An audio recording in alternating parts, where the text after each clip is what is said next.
How you doing, guys? This is Eric from RuleTheWasteland.com. This video is another one that I'm doing in collaboration with JJ Johnson of Reality Survival and Shay from Prepper Logic. That we're each going to be doing the same video, the same topic, and then releasing it roughly simultaneously without knowing what the others have done on the subject to see where there's overlaps, where there might be differences of opinion, and then we'll talk more about it on our next live stream. The topic of this video is the top 10 group rules for after shit the fan. So the scenario is you have some sort of group, either at a compound or mutual aid group or something like that, and what top 10 rules you would have for operation or existence within this group. A little bit vague because, you know, there could be so many different scenarios, just like I mentioned in the last video.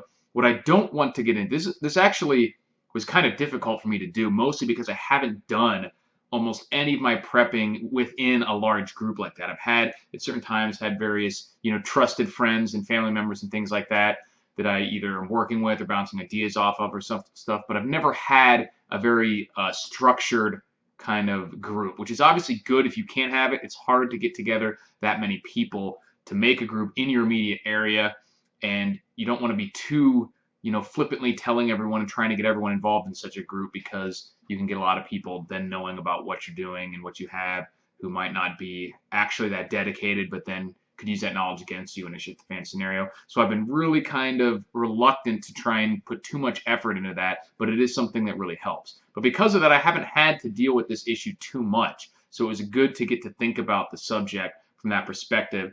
At the very least, what I would do or how I would do this when the opportunity arises.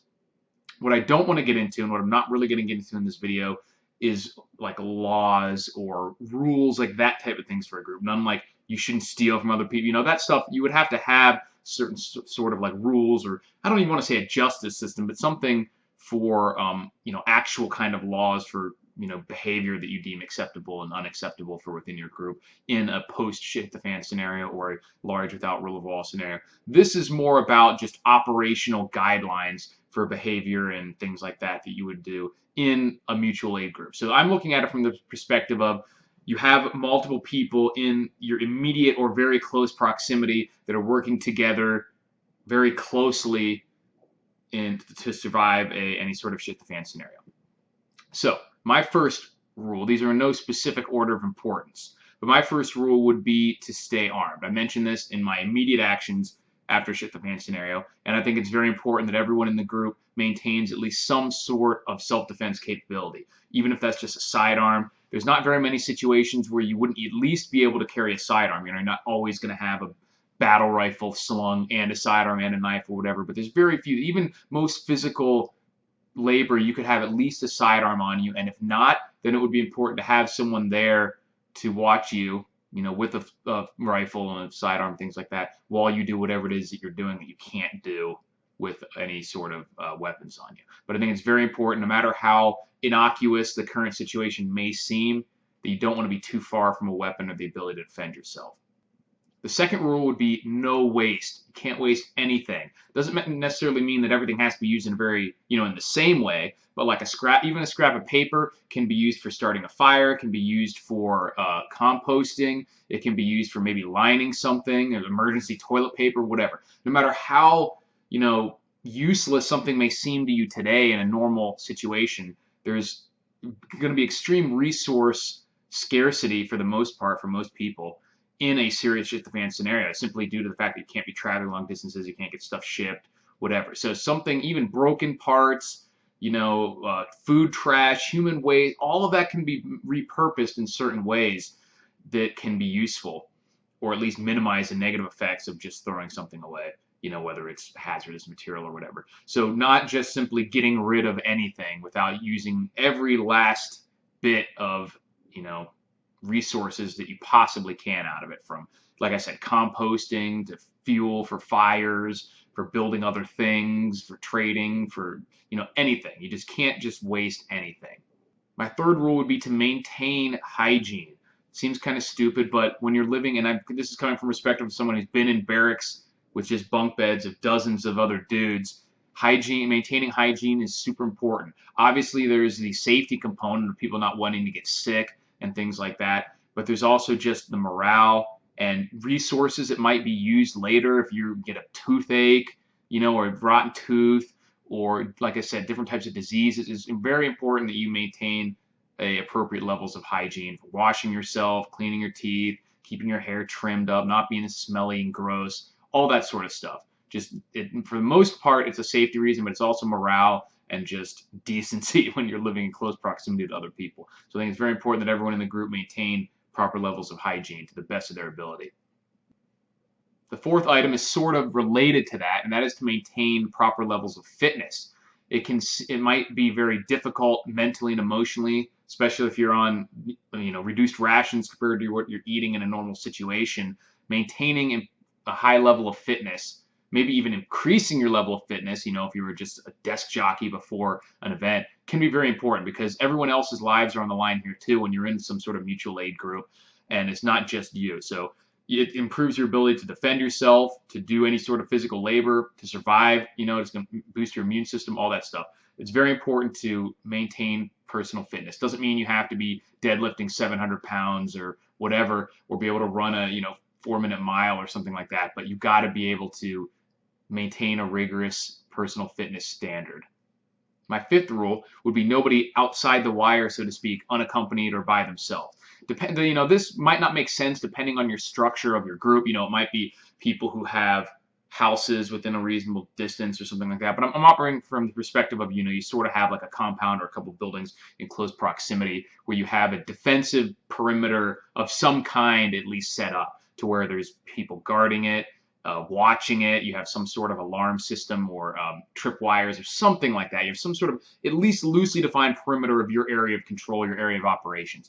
And I think it's very important that no one goes outside of that area just by themselves, especially without telling anyone, but certainly just by themselves at all. Because even if you don't encounter hostile forces, something as simple as tripping, breaking your leg, bitten by a rattlesnake, there's all sorts of things that can happen that would be much more safe if someone else is there, much easier to deal with if someone else is there. And then God forbid you do encounter hostile forces, certainly two people will be more able to fend off an attacker.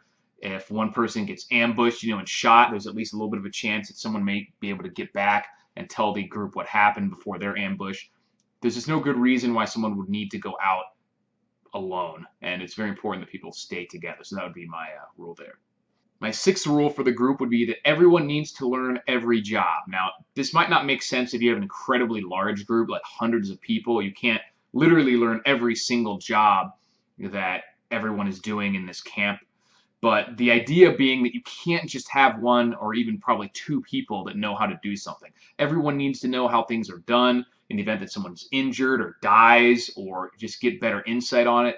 It's always good to have multiple people figuring out solutions to problems. So even if you have 10 or 15 people and one person is used to doing like the gardening or the cooking or weapons maintenance, vehicle maintenance, hooking up the electrical equipment if you have any, all that, anything like that, fire starting, everyone needs to learn how to at least be effective and competent at a basic level of doing these jobs, if not mastery themselves. It'd be super, super dangerous for someone who was your primary whatever, maintenance person, cook, medical, and for that something to happen to them and then nobody else knows how to do what they were doing. That could be a huge disaster. So everyone needs to get at least basic competency in pretty much every job that's being done in the group. Number 7 is a no drama rule. I know I wanted to not get into too much of like the laws and stuff like that, but this isn't really related to a criminal or, like legal type system, but there has to be some sort of, I would say, set up a mediation system of some kind for a third party to whatever the argument is to get involved and help solve any sort of issues, arguments. Obviously, not necessarily from day one. It's not as, like the moment someone starts arguing with someone else, you would jump in and try to control this by a bureaucratic committee or something like that. But you can't, especially in a small group or even a large one, but people living in close proximity, there's going to be disagreements. It's going to be relationship spats and just people not meshing personality-wise. And there has to be, you have to nip that stuff in the bud or it could cause extreme problems in a small, close-knit group. So I think the solution would be to have at least some sort of basic mediation or arbitration system set up for people to go through these issues when there is a disagreement that's not of a legal or like quote unquote criminal nature, like something was stolen or something like that. Because that would get into, like I said, you'd have to have a whole mini justice system set up for sort of bust a deal, break the wheel type situation. I'm talking about people just can't get along, or they said someone was going to cover their shift and guard duty, now they're backing out and they're having an argument about it. Something like that. That's not rising to the level of a criminal offense or a legal sort of issue, but some sort of disagreement, someone cheated on someone, something like that. There has to be, first of all, you have to try and limit drama completely if possible, and then having a system, specific system for dealing with these issues when they arrive. The next issue is a little bit related to that, and that the group has to have a decision-making hierarchy. That doesn't mean that it has to have some sort of ruler or dictator who's going to make every single decision, but when it comes down to it, there has to be a literal hierarchy of, if there is a disagreement, this person is the one who's going to make that decision. And it might be different for certain areas, but at the very least, there has to be some sort of rank structure, because otherwise it'll just devolve into either votes for everything, or death by committee and just arguments and all this other stuff. So this has to be known from day one that if the push comes to shove, X person is going to be making this decision, at least in his area. My next rule would be that everyone has to share information. Doesn't mean, personal information or anything like that, but it might not pop into your head to actually tell someone about something you saw when you were out there, or the fact that you or someone else might be low on something, or you have some sort of nagging injury that might have cropped up, or health issue. People need to know about this, especially in a small group where every single person is sort of indispensable. If you have a group of 1,000 people, one individual person isn't going to be as important, but it still would be important to share information, simply because of how valuable any piece of information is and how devastating any sort of problem could be. Like being able to head this stuff off with a more complete knowledge of what's going on in your group and around it and things like that would be very important. So any little thing that you think might be important, what's going on with you, resource related, something that you saw or heard, telling people about it, I think would be very important. The last rule is that everyone in the group is required to listen to at least 30 minutes a day of Sabaton.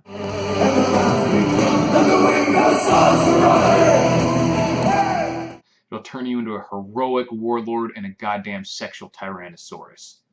So I'm very curious to see the rules that Shay and JJ come up with. I'm not sure if we'll have as many that are overlapping in this one or not.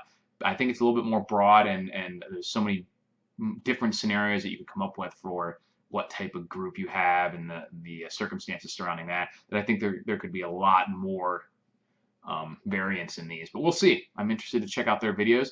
And thanks for watching, guys, and I'll talk to you later.